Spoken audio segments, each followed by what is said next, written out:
Hi everyone, I'm Chris and I'm going to show you the double bass. I'm super excited to have been lent this very large instrument by my friend Callum Duggan, who's a great professional bassist. As you can see, it's taller and wider than me and is in many ways very similar to a violin, viola or cello. I've done videos on those, about bows and different parts of the instrument, so check those out. But there are some interesting differences other than it being massive. If I give it a little twirl, you can see one of the things is that you've now got metal tuning pegs at the top rather than wooden. Unlike other instruments in the orchestral string family, the notes of these 4 strings are 4 notes apart. So the lowest one is an E, then an A, D, and G.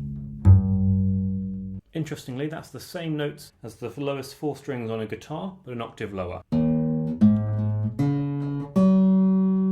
In classical music, this is called the double bass or the contrabass, but in other styles like jazz and blues, it might be called an upright bass or a string bass, or sometimes even an acoustic bass to compare it to an electric bass. But it's exactly the same instrument. Having said that, unlike most string instruments in the orchestra, double basses vary the most. They can be different sizes. Many professional double basses have what's called an extension. So there's a part here where you can play even lower notes than this E, often going down to a low C.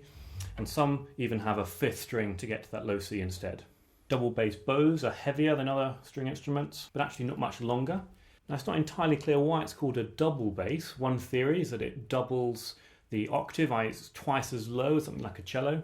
Another idea is that it doubles the lower part in the sense that it's going to be the same as the left hand of the piano in older classical music. However, in more modern music, the double bass often has a more independent part of its own, separate from the cellos. It's not quite as heavy as it looks, but it is pretty hefty to carry on your back. Some people even cycle with them, take them on trains and cars. Because of the size and the heavy strings, it becomes more resonant than other string instruments. That means when you pluck the note, it lasts a lot longer than, say, on a violin.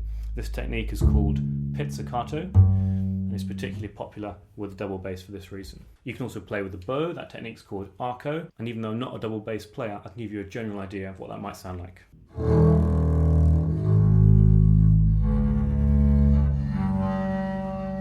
As usual, I'll put some links below where you can see some great double bass playing. Thanks for watching. Please follow for more.